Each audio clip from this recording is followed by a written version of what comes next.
네, 이 자리에 오신 여러분들 주님의 이름으로 사랑하고 또 축복합니다. 오늘 함께 보실 말씀은요, 구약성경 사무엘상 6장입니다. 구약성경 사무엘상 6장 함께 보시겠습니다.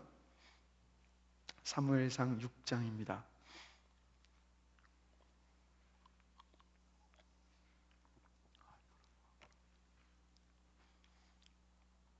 우리 한 절씩 교독하면서 읽도록 하겠습니다. 제가 먼저 읽겠습니다. 여호와의 궤가 블레셋 사람들의 지방에 있은 지 7달이라.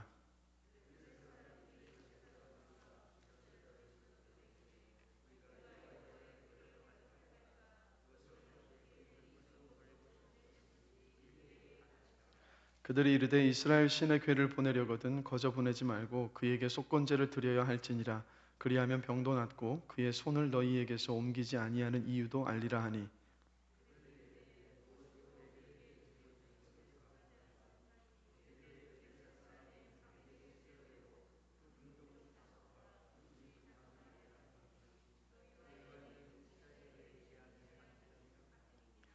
그러므로 너희는 너희의 독한 종기의 형상과 땅을 해롭게 하는 쥐의 형상을 만들어 이스라엘 신께 영광을 돌리라. 그가 혹 그의 손을 너희와 너희의 신들과 너희 땅에서 가볍게 하실까 하노라.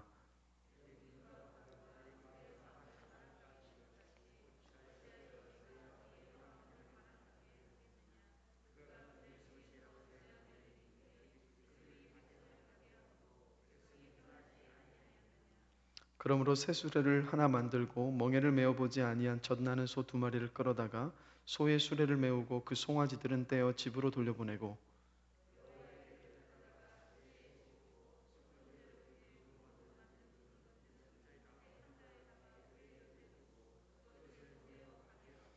보고 있다가 만일 그가 그 본 지역 길로 올라가서 벳세메스로 가면 이 큰 재앙은 그가 우리에게 내린 것이요 그렇지 아니하면 우리를 친 것이 그의 손이 아니요 우연히 당한 것인 줄 알리라 하니라.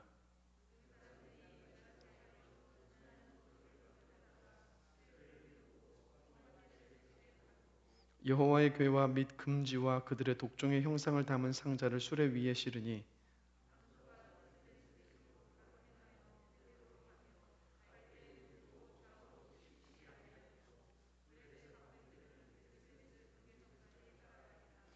벳세메스 사람들이 골짜기에서 밀을 베다가 눈을 들어 궤를 보고 그 본 것을 기뻐하더니.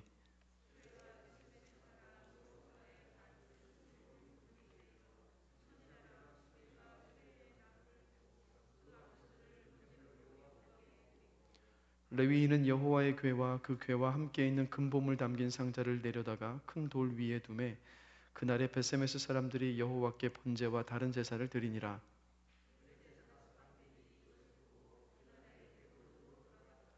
블레셋 사람이 여호와께 속건제물로 드린 금독종은 이러하니 아스돗을 위하여 하나요, 가사를 위하여 하나요, 아스글론을 위하여 하나요, 가드를 위하여 하나요, 에그론을 위하여 하나이며.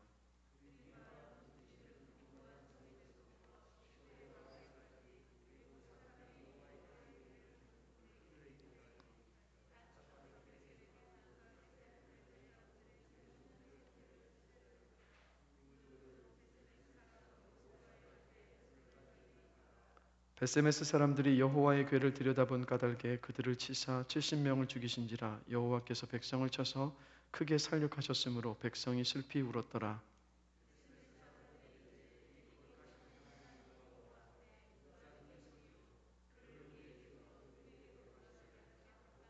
우리 다 같이 읽겠습니다. 전령들을 기럇 여아림 주민에게 보내어 이르되 블레셋 사람들이 여호와의 궤를 도로 가져왔으니 너희는 내려가서 그것을 너희에게로 옮겨가라. 아멘. 고난이 하나님께서 저와 여러분들에게 당신의 자녀들에게 주시고 싶은 선물은 분명히 아닙니다. 그러나 고난이 믿음 안에서 재해석될 수 있을 때 우리는 그 고난을 통해서 하나님의 뜻을 또 하나님을 더 깊이 알고 경험할 수 있습니다. 선하신 하나님께서는 그래서 그 시간들을 통해서 저와 여러분들을 예수 그리스도를 닮은 성숙한 그리스도인으로 빚어가시죠. 그런데 이 고난과 고통 속에서 믿음으로 반응하지 못해서 재해석이 되지 않고 어떤 것도 배우거나 깨닫지 못하는 순간이 온다면 그때가 가장 안타까운 순간입니다. 왜냐하면 그 고난과 고통의 시간들이 그저 힘들었던 기억으로만, 다시는 맞이하고 싶지 않았던 그런 기억으로만 남기 때문입니다. 자, 제가 왜 이 말씀을 드리냐면 오늘 함께 읽은 이 사무엘상 6장에 보면 이 블레셋 사람들과 그리고 이스라엘 사람들을 보면 이들은 고난 속에서 어떤 것도 깨닫거나 배우지를 못했다라는 거예요. 그래서 이 모습들을 살펴보면서 그리스도인으로서 저와 여러분들이 지금 이 시대를 살아가면서 어떤 것을 회복해야 하는가에 대해서 함께 좀 생각을 해보고 싶습니다. 자, 1절을 함께 보시면 여호와의 궤가 블레셋 사람들의 지방에 있은지 7달이라 라고 하고 있어요. 여기 지방으로 번역된 이 단어가 사실은요, 원어로 보면 빈들입니다. 빈들. 그러니까 블레셋 사람들이 여호와의 궤를 아무도 없는 빈들에다 두었다라는 얘기예요. 왜 그랬습니까? 그 이유가 5장 11절 하반절과 12절을 보면 알 수 있죠. 온 성읍이 사망의 환난을 당함이라. 거기서 하나님의 손이 엄중하심으로 죽지 아니한 사람들은 독한 종기로 치심을 당해 성읍의 부르짖음이 하늘에 사무쳤더라. 그러니까 법궤가 하나님의 법궤가 가는 곳마다 대재앙이 있어서 이 전염병이 막 창궐하면서 수많은 사람들이 죽었습니다. 그러니까 이 블레셋 사람들이 감당할 길이 없으니까 아무 사람이 없는 빈들에다 두면 그러면 사상자가 나지 않을 것이라 생각을 하고 빈들의 법궤를 가져다 두고 7달이 지났던 겁니다. 자, 그런데 빈들에 두었다 해도 언제 또 그 일들이 일어날지 모르니까 두려웠던 거예요. 그래서 2절을 보시면 블레셋 사람들이 제사장과 복술자들을 불러 모았습니다. 이렇게 기록하죠.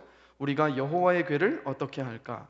그것을 어떻게 그 있던 곳으로 보낼 것인지 우리에게 가르치라. 자, 여기에서 이 제사장은요, 블레셋의 신들을 섬기는 제사장이고 이 복술가들은 누구냐면 복술자 점치는 사람들입니다.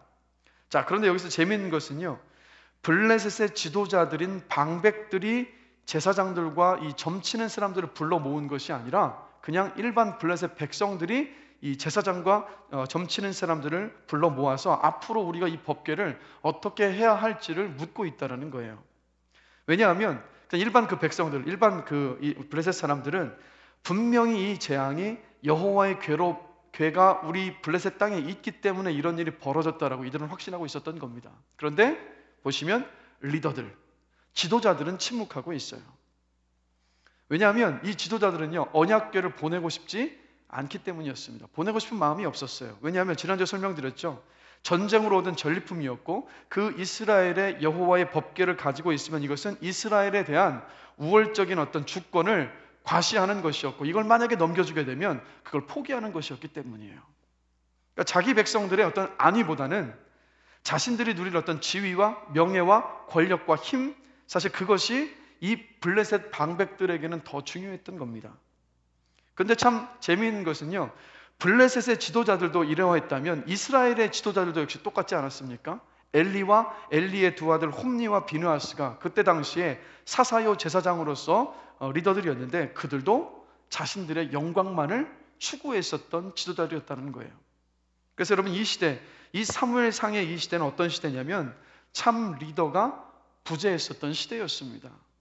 그래서 하나님은 블레셋과 이스라엘의 이런 상황을 보여주시면서 다윗이라는 참 왕, 참 지도자가 세워지는 과정을 사무엘 상하를 통해서 보여주고 계신 거예요. 그래서 어느 시대, 어느 나라건 정말 백성과 나라를 위해서 일하며 섬기는 지도자를 만나기가 힘들다라는 것을 다시 한번 오늘 본문을 통해서 생각을 해보면서 저와 여러분들이 끊임없이 이 나라와 나라의 지도자들을 위해서 기도해야 하는 이유가 여기에 있는 줄로 저는 믿습니다. 그래서 오늘 또 기도하실 때 또 이 나라를 붙잡고도 나라의 지도자들을 위해서도 함께 중보할 수 있는 저와 여러분이 되기를 원합니다. 자, 이렇게 블레셋 사람들이 제사장과 점술자들을 불러 모으고 나서 묻자 이들이 이제 답변을 이렇게 합니다. 3절이죠. 자, 우리 다 함께 한 목소리로 한번 읽어보겠습니다. 그들이 이르되 이스라엘 신의 궤를 보내려거든 거저 보내지 말고 그에게 속건제를 드려야 할지니라. 그리하면 병도 낫고 그의 손을 너희에게서 옮기지 아니하는 이유도,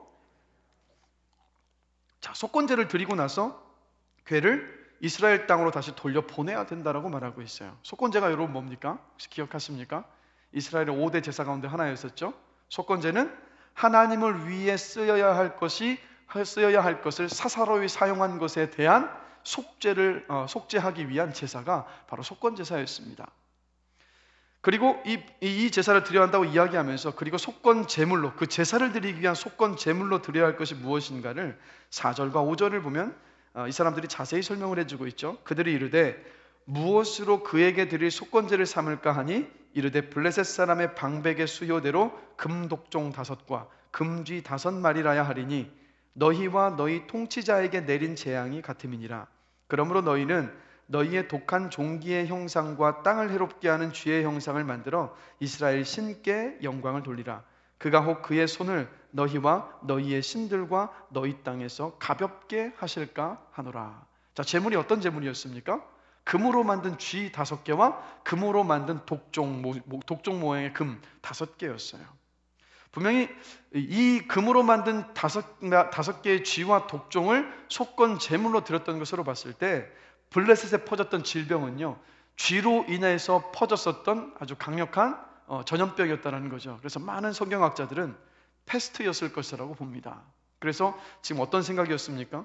법궤가 가는 곳마다 수많은 쥐떼가 나타나서 패스트를 옮겨서 수많은 사람이 죽고 나니까 이들의 생각에는 미신적인 신앙으로 그 재앙을 가져뒀던 쥐 모양과 독종 모양을 만들어서 속건제를 드리면 이 신이 그 노여움을 풀고 자신들을 그 병에서 구원하여 줄 것이다 라고, 그 노를 잠재울 수 있을 것이다 라고 생각을 했던 겁니다.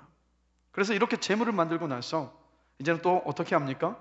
그 법궤와 속건제물을 함께 실어서 보낼 새 수레를 또 만들었어요. 그리고 그 수레를 끌게 할 소는 어떤 소입니까? 멍에를 메어 보지 않은 아기 송아지를 두고 있는 어미소였습니다. 암소 2마리였어요. 그래서 여러분, 아직 새끼에게 젖을 먹여야 할 어미소를 새끼에게서 억지로 떼어내고 난 다음에 이 수레를 끌게 했습니다. 그래서 새 수레를 만들고 아직 멍에를 메고 일도 한번 해보지 않은 소로 이 수레를 끌게 했던 것이 어떻게 보면요, 블레셋 사람들이 하나님을 향한 굉장한 열심과 정성으로 보일 수도 있습니다. 이들이 고난의 때를 지나고 나니까 하나님을 인정했다라고 우리가 그렇게 이해할 수도 있을 거예요. 그러나 사실은 그런 의도가 전혀 아니었음을 오늘 본문을 통해서 분명히 알 수 있어요. 8절과 9절 함께 보실까요? 다 함께 한번 읽어보겠습니다. 여호와의 궤를 가져다가 수레에 싣고 속건제로 드릴 금으로 만든 물건들은 그것을 보내어 가게 하고, 보고 있다가 만일 궤가 그 본지역 길로 올라가서 베세메스로 가면 이 큰 재앙은 그가 우리에게 내린 것이요, 그렇지 아니하면 우리를 친 것이 그의 손이 아니요 우연히 당한 것인 줄 알리라 하니라. 자, 법궤를 블레셋과 이스라엘의 접경 지역에 있었던 베세메스로 보내기로 했습니다. 그런데 사람이 수레를 끌고 가는 게 아니라 소가 알아서 끌고 가도록 했어요. 그것도 젖먹이 송아지를 든 2 암소가. 그래서 여러분, 왜 어머니들이 가지고 있는 그 모송이가 굉장히 놀랍지 않습니까? 근데 동물들도 똑같죠. 그러니까 이 어미소 2마리는 이제 막 젖먹이 송아지를 떼놓고 왔기 때문에 수레를 끌고 가면서 본능적으로 어디로 가려고 하겠습니까? 송아지에게로 가려고 할 거라는 거예요. 그런데 이 소 2마리가 송아지에게 가지 않고 이들은 어떻게 봅니까? 베세메스로 바로 걸어가면 이 모든 일들은 하나님의 주권 하에서 일어난 일임을 인정하고, 만약에 소가 자기 송아지, 젖먹이 송아지를 생각해서 다른 길로 가버리면 이 모든 일들이 우연으로 일어난 일로 단정하겠다라고 이야기를 했던 거예요. 그러니까 한마디로 정말 이것이 신이 내린 벌이 맞는지를 동물의 모성 본능을 통해서 이 사람들은 그저 확인해 보고 싶었던 겁니다. 결코 그 재앙을 통해서 하나님을 인정하고 하나님을 믿는 신앙이 생겨서가 아니라 그 재앙을 피하고 싶었고, 정말 그것이 신이 내린 벌이 맞는지 아닌지를 알고 싶은 마음이 그들의 중심이었다라는 거예요. 그래서 여러분, 7개월 동안 다곤 신상이 법궤 앞에 엎드려져 있고 법궤가 가는 곳마다 전염병이 생겨서 큰 고통과 두려움을 겪었어요. 근데 이 정도면 수많은 사람들이 죽어나가는 그 모습을 보면 하나님을 인정할 법도 하지 않습니까? 속건제를 드리기로 하고 나서 5절을 보면 이스라엘 신께 영광을 돌리라, 또 이렇게까지도 이야기를 해요. 그러나 조금 전에 말씀드렸다시피 이것은 하나님을 예배하기 위함이 아니었다라는 것. 그냥 신을 달래서 전염병도 낫고 더 이상 전염병이 돌지 않도록 하기 위해서, 한마디로 자신들의 유익을 위해서 지금 이스라엘의 제서 제도를 가져와서 그렇게 지금 표현을 하고 있는 거예요. 자, 그런데 또 재밌는 것은 보면요, 법궤를 싣고 있는 그 수레를 끌어가게 하는 모습을 여러분 한번 생각을 한번 해보십시오. 이들이 바라는 것은 그냥 이 모든 일들이 우연이기를 바라고 있는 것 같아요. 자, 멍에를 메어보지 않은 암소 2마리입니다. 한 번도 수레를 끌어보지 않은 소들이니까 당연히 수레를 끌고 가는 방법이 뭔지를 몰라요. 그 다음에 젖먹이 송아지를 두고 있습니다. 모성 본능으로 당연히 어린 송아지기로 돌아가려고 하는 이 본능을 가지고 있었을 테니까 계속해서 돌아가려고 했겠죠. 거기에다가 수레를 누군가가 끌어주는 게 아니라 그냥 그 암소 2마리가 알아서 끌고 가도록 그냥 내버려 둔 거예요. 보시면 모든 조건은요, 당연히 벳세메스로 바로 걸어갈 수 없는 그런 조건입니다. 그러니까 이 모든 일이 이왕이면 우연이었으면 좋겠고 우연임을 확인하고 위안을 얻고 싶었던 거예요. 그러면 이것이 모든 것이 우연이라고 한다면, 그렇다면 하나님의 법궤를 이스라엘에게 돌려주지 않고 이 법궤를 우리가 가지고 있으면 다곤신의 능력과 이 법궤에 임한 하나님의 그 능력도 우리 가운데 함께 임해서 사용할 수 있을 것이다. 더 큰 능력을 우리가 얻을 수 있을 것이다. 이들은 바로 그것을 기대하고 있었던 거예요. 철저하게 하나님을 그냥 알라딘의 요술 램프처럼 이용하고자 했었던 그 마음들이 이 블레셋 사람들의 그 마음 가운데 있었던 겁니다. 자, 그런데 이렇게 해서 그 2 암송아지의 수레를 메어서 벳세메스로 보냅니다. 그런데 수레가 어디로 갑니까, 여러분? 10절과 12절 함께 보실까요? 자, 우리 다 함께 읽어보겠습니다. 그 사람들이 그같이 하여 젖나는 소 2를 끌어다가 수레를 메우고 송아지들은 집에 가두고 여호와의 궤와 및 금지와 그들의 독종의 형상을 담은 상자를 수레 위에 실으니 암소가 벳세메스 길로 바로 행하여 대로로 가며 갈 때에 울고 좌우로 치우치지 아니하였고 블레셋 방백들은 벳세메스 경계선까지 따라가니라. 자, 이 암소 2마리가 어떻게 갔습니까? 울면서 벳세메스로 바로 갔어요. 좌로나 우로나 치우치지 않고 그 벳세메스까지 연결되는 그 큰 대로를 그냥 직진을 해서 그대로 갔던 겁니다. 어떻게 이런 일이 있을 수 있겠습니까? 하나님의 주권 아래 이 암소 2마리가 철저하게 붙잡혀 있었다는 거예요. 모성 본능을 따라서라고 한다면 자기 송아지가 있는 곳으로 갔어야 합니다. 그러나 하나님께서 이 상황 가운데 주권적으로 일하고 계셨기 때문에 암소 2마리는 새끼 송아지를 생각하면서 울면서 하나님께서 가라 하신 벳세메스를 향해서 걸어갔었던 거예요. 그럼 여기서 이런 질문을 던져봅니다. 하나님은 이 사건을 기록하심을 통해서 무엇을 말씀하고 계시는 것일까요? 그때 당시 이스라엘 백성들과 블레셋 사람들을 향하여서 하나님께서 하고 싶으셨던 말씀 바로 이겁니다. 소만도 못한 인간들이라는 거예요. 무슨 뜻이냐면 말 못하는 짐승도 젖먹이 송아지에게 가고 싶지만 울면서 하나님의 주권 아래에서 하나님의 법궤를 싣고 벳세메스로 갔어요. 근데 이스라엘은 그때 당시 어땠습니까? 하나님이 자신들이 필요로 하면 언제든지 불러올 수 있는 분, 또 언제든지 자신들의 바램을 들어주실 수 있는 그런 분으로 하나님을 홀대했어요. 블레셋도 역시 마찬가지였죠. 7개월이라는 시간 동안 하나님의 놀라운 역사를 경험을 했습니다. 그러남에도 불구하고 이들도 역시 하나님을 인정하지 않았고 이들도 역시 하나님을 이용하려 하기는 이스라엘 백성과 같이 매한가지였다라는 거예요. 한마디로 이스라엘도 블레셋도 하나님을 복을 주는 도깨비 방망이 정도로만 대하고 있었던 겁니다. 하나님은 안중에도 없었고 바로 이 시대가 사사시대의 그 말미였는데 자기 소견에 옳은 대로 행하던 시대였다라는 것을 이 사건을 통해서 다시 한번 하나님께서 보여주고 계신 거예요.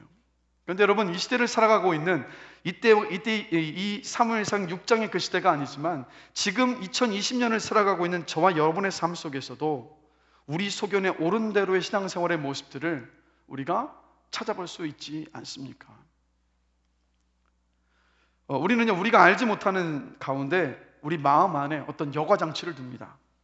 그리고 말씀을 대할 때 나를 기분 좋게 하는 성경 구절들에만 초점을 맞추어서 그 말씀을 암송하거나 그 말씀을 기록하거나 그 말씀을 마음에 품어요. 나를 만족시키는 그 말씀들에만 밑줄을 긋고 다른 말씀들은 건드리지도 않은 채 그냥 놓아두는 경우들이 참 많습니다. 예를 들면 이거예요. 시편 103편 11절에서 13절 말씀, 여러분들 굉장히 좋아하시는 말씀, 저도 역시 마찬가지 이런 말씀입니다. 이는 하늘이 땅에서 높음같이 그를 경외하는 자에게 그의 인자하심이 크심이로다. 동이 서에서 먼 것 같이 우리의 죄과를 우리에게서 멀리 옮기셨으며 아버지가 자식을 긍휼히 여김같이 여호와께서는 자기를 경외하는 자를 긍휼히 여기시나니. 아멘. 우리 이 말씀들을 암송하는 말씀이지 않습니까? 그러나 반면에 고난받는 일이 아름다운 일이라고 말씀하고 있는 베드로전서 2장 19절 말씀은 어떠십니까? 이런 말씀입니다. 다 함께 한번 읽어보겠습니다. 부당하게 고난을 받아도 하나님을 생각함으로 슬픔을 참으면 이는 아름다우나. 혹시 이 말씀 암송해 보신 적 있으십니까? 사실 이렇게 질문 드리고는 저도 이 말씀을 암송하지는 않았었어요. 또 이런 말씀이 있습니다. 시편 40편 1절 2절. 이 말씀도 우리 너무도 사랑하고 우리 자주 암송하는 말씀. 자, 다 같이 한번 읽어보겠습니다. 내가 여호와를 기다리고 기다렸더니 귀를 기울이사 나의 부르짖음을 들으셨도다. 나를 기가 막힐 웅덩이와 수렁에서 끌어올리시고 내 발을 반석 위에 두사 내 걸음을 견고하게 하셨도다. 우리는 이 말씀을 즐겨 암송하면서 이 말씀이 내 삶 가운데 그대로 적용되는 말씀으로 우리 모두 받지 않습니까? 자, 그럼 이 말씀은 어떻습니까? 지난 주일날 이인로 선교사님께서 말씀 전해주셨던 본문입니다. 마태복음 28장 19절 20절 우리 다 함께 읽어보겠습니다. 그러므로 너희는 가서 모든 민족을 제자로 삼아 아들과 성령의 이름으로 세례를 베풀고 내가 너희에게 분부한 모든 것을 가르쳐 지키게 하라. 볼지어다 내가 세상 끝날까지 너희와 항상 함께 있으리라. 조금 전에 시편 40편 1절 2절 말씀은 내 삶 가운데 그대로 적용되는 말씀으로 봤는데 유독 이 말씀만큼은 온갖 핑계를 대면서 내 삶 가운데 적용될 말씀으로 받지 않고 부담스럽게 여길 때가 사실 더 많지 않습니까? 가만히 이 말씀을 준비하면서 우리 과거에 몇십 년 전에 20, 30년 전에 우리 신앙의 선배들, 한국교회 신앙의 선배들을 보면요, 무엇이 있었냐면 그 믿음의 야성이 있었습니다. 어려움과 고난에 굴하지 않고 세상의 평가에 굴하지 않고 복음을 전하며 고통과 어려움 속에서도 소망과 믿음을 잃지 않고 아주 힘있게 그 신앙생활을 해나갔었던 그 믿음의 야성이 있었어요. 그러면 그때도 그분들도 똑같이 우리와 같은 이 말씀을 보고 계셨는데 왜 지금의 우리들은 그 믿음의 야성을 잃어버린 것인가 돌아본다면 우리가 취사 선택해서 우리의 마음을 만족하게 하는 말씀만을 우리가 취했기 때문은 아니었는가 한번 돌아보게 되는 거예요. 여러분들은 어떠십니까? 그러니까 우리 모두 하나님의 영광을 위해서 살아간다고 이야기는 하지만 사실상 자기 만족을 추구하면서 신앙생활을 하려고 할 때가 참 많은 것 같습니다. 어찌 보면 하나님의 영광이 가장 우선적인 삶의 목적이 아닌지도 모르겠어요. 말로 표현은 하지만 정작 더 중요한 것은 나의 만족이 아니었던가. 정말 하나님의 영광이 삶의 진짜 궁극적인 목적이라고 한다면 내 마음에 듣는 말씀만을 품는 것이 아니라 내 마음에 좀 부담이 되고 그것을 견디고 이겨내는 어떤 말씀이라 할지라도 우리는 그 말씀을 붙잡고 그 말씀의 순종함으로 살아낼 수 있을 줄로 저는 믿습니다. 그래서 제가 간절히 바라는 것은 다른 것이 아니라 우리가 취사 선택해서 그 말씀을 받아들이고 나를 만족시키는 어떤 신앙생활의 차원에서 머물러 있지 않고 하나님의 영광을 위해서 나는 살아갑니다라고 우리가 입술로 고백한다면 저와 여러분들의 삶이 정말 하나님의 영광을 위해서 어떤 말씀이든 그 말씀 앞에 순종함으로 살아갈 수 있게 되기를 주님의 이름으로 간절히 기도합니다. 그래서 여러분 성경 속의 신앙의 선배들의 삶을 통해서 하나님의 영광을 위해서 말씀을 우리가 이렇게 적용을 해볼 수가 있지 않겠습니까? 여러분 예레미야 선지자 아시죠? 예레미야 선지자의 삶을 보면요, 예레미야는 말씀을 증거하다가 감옥에 갇혔고 그가 사역하는 기간 동안에 어떤 열매를 맺지 못했었던 눈물의 선지자였습니다. 그렇다면 저와 여러분들이 이 땅에서 말씀을 전하며 말씀대로 살아갈 때 예레미야와 같은 이러한 삶 속에 저와 여러분들이 처하게 될 수도 있다는 거예요. 그럼에도 불구하고 그 삶을 통해서 하나님은 영광을 받으신다는 것. 그래서 하나님 앞에 서게 됐을 때 세상에서 평가를 잘 받지 못했다 할지라도 하나님 앞에 섰을 때만큼은 그 누구보다도 존귀한 자로 서게 될 것이라고 저는 믿습니다. 또 여러분 이런 것도 있죠. 욥의 삶을 통해서 욥이 겪었던 고난을 저와 여러분에게도 허락하실 수 있지 않겠습니까? 그러나 그 시간을 통해서 욥에게 그러셨던 것처럼 하나님과 더 가깝게, 하나님을 더 잘 아는 그런 관계 속으로 저와 여러분들을 이끌어 가실 줄로 또 믿습니다. 그래서 우리가 말씀을 대할 때 지난 금요일에도 말씀을 나눴지만 승자 위주의 관점에서 말씀을 해석하지도 않고, 그리고 나를 만족시키는 자기 만족의 신앙의 관점에서 말씀을 대하는 것이 아니라 정말 하나님의 영광을 위해서 기쁨으로 모든 말씀 앞에 순종할 수 있는 저와 여러분들이 되기를 다시 한번 주님의 이름으로 간절히 축원합니다. 그래서 오늘 기도하면서 우리 자신을 한번 점검해 봤으면 좋겠어요. 나는 지금 내 만족의 신앙생활을 하고 있는 것은 아닌가? 우리 자신을 한번 점검해 보면서 자기 만족의 신앙을 벗어버리고 정말 하나님의 영광을 위한 또 모든 말씀 앞에 순종을 결단하면서 최선을 다하여서 그 말씀을 따라 살아갈 수 있는 저와 여러분들의 삶이 되기를 간절히 기도합니다. 그런가 하면 다시 본문으로 돌아와서 두 마리 암소가 끄는 수레가요 벳세메스로 갔습니다.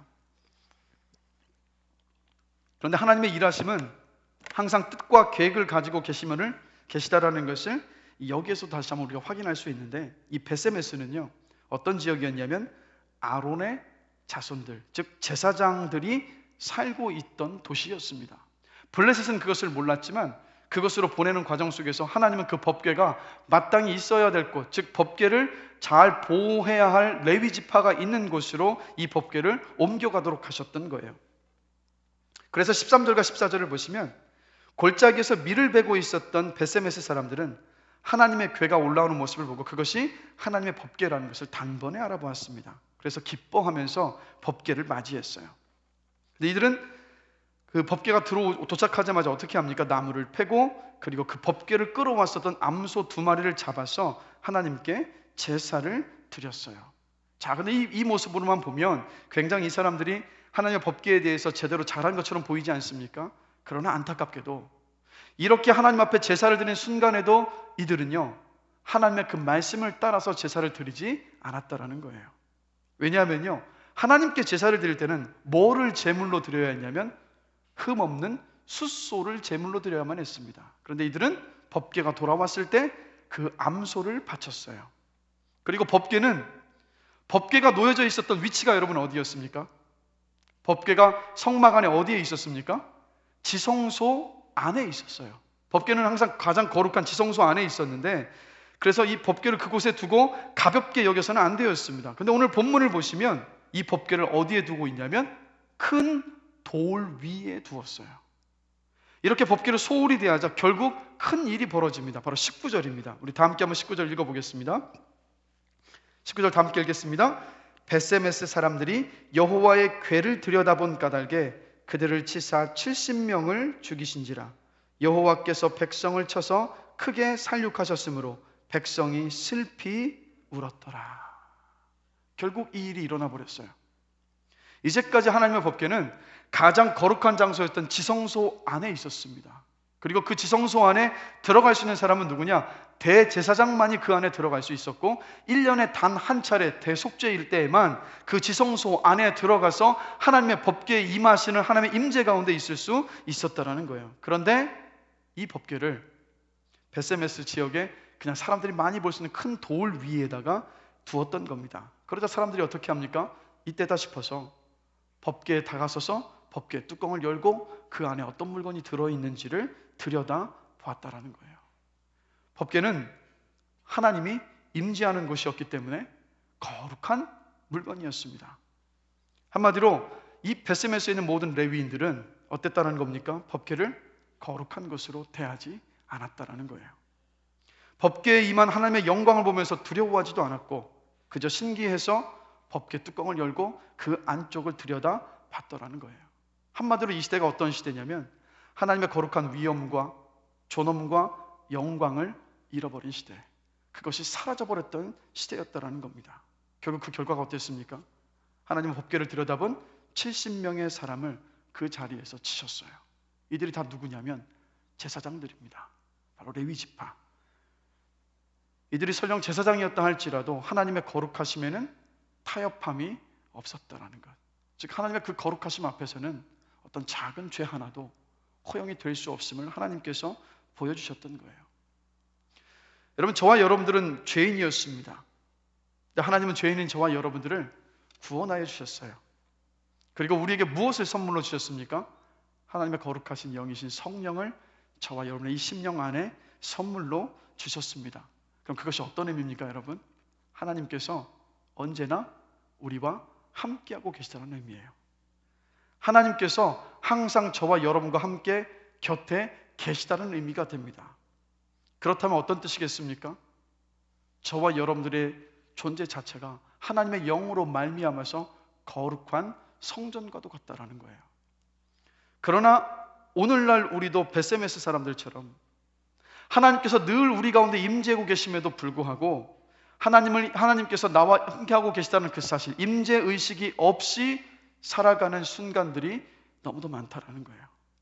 하나님께서 언제나 함께하고 계시지만 함께하고 계시다는 그 인식 자체를 잊어버릴 때가 너무도 많다 보니까 우리 안에 드러나는 일들이 뭐겠습니까? 죄를 습관적으로 반복적으로 짓는 일들이 많이 벌어집니다.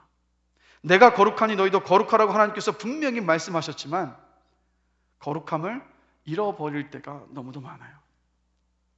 결국 이 시대를 살아가면서 특별히 코로나 시대 속에서 한국 교회가 또 성도들이 많은 세상의 어떤 지탄을 받고 있을 때 교회의 어떤 영광이 회복되어야만 합니다. 근데 그 영광의 회복은 무엇으로부터 여러분 시작될까요? 그것은 다른 데 있지 않습니다. 바로 하나님을 믿고 있는 저와 여러분들 안에 거룩이 회복되어야 됨을 저는 믿습니다. 우리 삶의 거룩함이 회복될 때 비로소 하나님의 그 영광이, 교회의 영광이 다시 한번 회복되어져서 이 땅의 빛과 소금의 사명을 감당할 수 있을 줄로 저는 믿습니다. 그래서 여러분, 하나님께서 내가 거룩하니 너도 거룩하라고 말씀하셨던 그 말씀을 기억하시면서 저와 여러분의 삶의 목적이 하나님의 영광을 위함입니다. 그런데 하나님의 그 영광은 저와 여러분들이 거룩한 백성으로 이 땅을 살아갈 때 그 영광이 드러나게 될 줄로 믿습니다. 그래서 다시 한번 우리 삶에 이 거룩함의 회복이 있기를 간절히 바라는 마음으로 기도할 수 있는 귀한 시간이 되기를 원해요. 그리고 우리 삶을 돌아볼 수 있기를 원합니다. 여러분, 구약시대를 보면요, 성경을 보면 구약시대 지도자들을 가리켜서 선지자 또는 선견자라고 불렀습니다. 한마디로 먼저 알고 미리 보는 사람이라는 뜻이에요. 그런데 선견과 선지의 능력은 여러분 어디에서부터 올까요? 깨끗함에서 옵니다. 선지자들의 그 삶을 보면 깨끗함에서 하나님의 뜻을 알고 하나님께서 예고해 주셨던 그 미래를 알고 선포하며 다녔던 이들이 바로 선지자였고 선견자들이었다라는 거예요. 즉 깨끗한 사람이 먼저 보고 정확히 봅니다.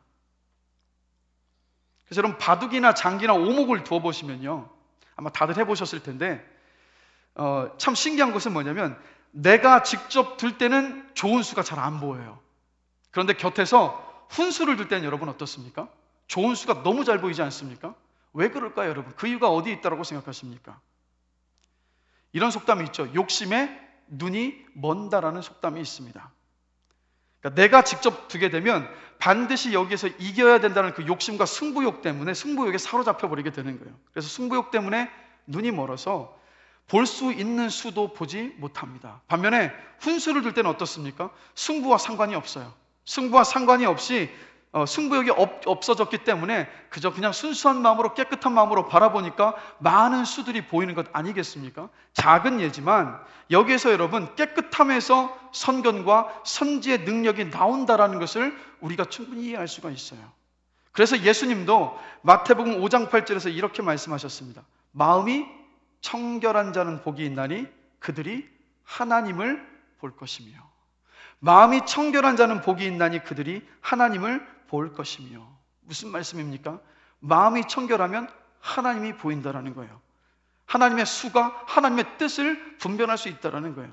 결국 무엇을 말하고 있는 겁니까? 우리 삶의 깨끗함이, 우리 삶의 거룩함이 믿는 저와 여러분들의 능력이라는 것을 예수님께서도 말씀을 하고 계셨던 거예요.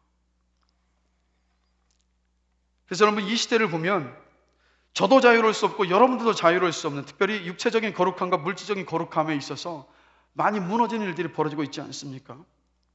그래서 많은 그리스도인들이 육체적 거룩함과 물질적 거룩함을 지키지 못해서 또 개인적으로 수치와 몰락을 경험하기도 하고 또 많은 사람들을 실족시키고 또 하나님의 영광을 가리우기도 합니다.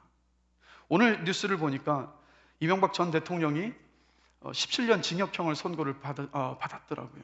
그리고 다시 11월 2일 날 이제 감옥에 다시 수감된다고 하는데 고령의 나이에 그 감옥에 수감되는 되는 걸 생각하니까 마음이 참 아프더라고요. 더 마음이 아픈 것은 아시는 것처럼 전 이명박 대통령이 바로 장로님 아니십니까?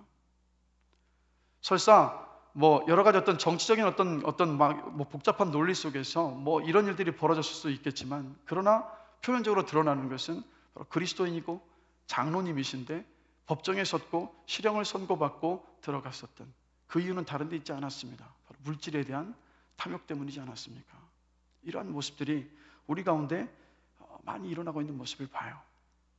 결국 믿는 저와 여러분들의 능력은 다른 데 있지 않고 바로 거룩함에 있다라는 것을 우리가 늘 기억할 수 있게 되기를 주님의 이름으로 간절히 축원합니다. 그래서 거룩함의 회복을 위해서 우리 작은 죄를 무시해서는 안 됩니다. 작은 죄를 이 정도쯤은 괜찮아라고 허용하기 시작하면 우리 마음은 어떠냐? 더 큰 죄에 쉬이 끌리고 반응하게 돼요. 작은 죄를 가볍게 여기지 않고 그때마다 하나님 앞에 회개할 때만이 비로소 우리가 죄 가운데 무너지지 않고 거룩한 삶을 살아낼 수 있는 줄로 믿습니다. 그리고 두 번째로는 여러분, 하나님의 임재 의식 속에서 살아갈 수 있는 저와 여러분이 되기를 원합니다. 하나님께서 늘 나와 함께 하신다는 그 임재 의식을 가지고 있을 때 죄의 유혹을 뿌리칠 수 있고 죄의 유혹을 이겨낼 수 있습니다. 하나님께서 지금 나를 지켜보고 계시다는 그 생각이 있다면, 그 임재 의식을 가지고 있다면 쉬이 그 죄를 짓는 그 길을 선택하는 그 순간에도 우리가 그 선택을 하지 않고 주님께서 기뻐하시는 길로 선택할 수 있을 줄로 저는 믿습니다. 그러나 이것조차도 우리의 힘과 능력으로 감당할 수 없기에 언제든 성령의 능력을, 도움을 구하는 가운데에서 정말 하나님의 그 임재 의식 속에서 살아갈 수 있게 되기를 주님의 이름으로 간절히 기도합니다. 그래서 여러분, 설거지를 하시든 청소를 하시든 운전을 하시든 학교에서 공부를 하시든 직장에서 일을 하시든 산책을 하시든 언제나 하나님께서 우리와 함께하고 계시다라는 그 임재의식 속에서 살아갈 수 있는 은혜가 있기를 간절히 기도합니다. 그리고 마지막으로 여러분, 거룩한 삶을 위해서 결국에는 말씀입니다. 말씀 앞에 서야지만이 우리의 심령을 쪼개어서 우리 마음속의 죄악과 탐욕과 모든 것들을 훤히 밝혀주는 것이 바로 하나님의 말씀인 줄로 믿습니다. 그래서 말씀을 펼치실 때마다 이 말씀 앞에 겸손하고 겸허한 모습으로 그 말씀을 대하시고, 또 주님 앞에 회개해야 될 것이 있다면 회개하시고, 또 순종을 결단하셔서 정말 주님께서 기뻐하시는 거룩한 삶들을 살아내시는 여러분들이 되시기를 주님의 이름으로 간절히 축원합니다. 말씀을 마무리하겠습니다. 여러분, 거룩이라는 것은 분리입니다. 그런데 분리는 항상 아픔을 동반합니다. 그러나 거룩함을 위한 아픔이 있을 때 중요한 것은 저와 여러분의 영혼은 살아요. 예수님께서 이 세상에 계실 때 세상 많은 사람들이 예수님을 이렇게 평가했습니다. 도무지 이 세상에 있어서는 안 될 존재로 되었고 없어져야만 하는 그 적으로 미움을 받으신 분이 바로 예수님이세요. 저와 여러분들 모두가 다 예수님의 제자라고 고백을 합니다. 그런데 그분의 제자임을 자처하면서도 세상에서 사랑받고 인기 없고 아무런 박해와 어려움이 없이 믿음 생활을 하고 있다고 한다면 어쩌면 우리는 제자의 삶을 정말로 원하고 있지는 않은 것은 아닌가 돌아보게 됩니다. 주님께서 그러한 길을 가셨고, 그렇다면 저와 여러분들도 자기만족의 신앙을 버리고 또 거룩함을 이루기 위해서 기꺼이 분리되면서 또 고민해가면서 그렇게 걸어갈 수 있게 되기를 주님의 이름으로 간절히 기도합니다. 그래서 로마서 8장 19절을 보면요, 이렇게 말씀합니다. 피조물이 고대하는 바는 하나님의 아들들이 나타나는 것이니라고. 이 시대는 하나님의 아들들이 나타나기를 기다리고 있는 시대입니다. 근데 하나님의 아들들이 누굽니까? 바로 거룩한 하나님의 자녀들. 그래서 저와 여러분들이 거룩한 백성으로 회복되어져서 또 거룩한 삶을 통하여서 정말 이 땅에 복의 통로가 되시기를 주님의 이름으로 간절히 축원합니다.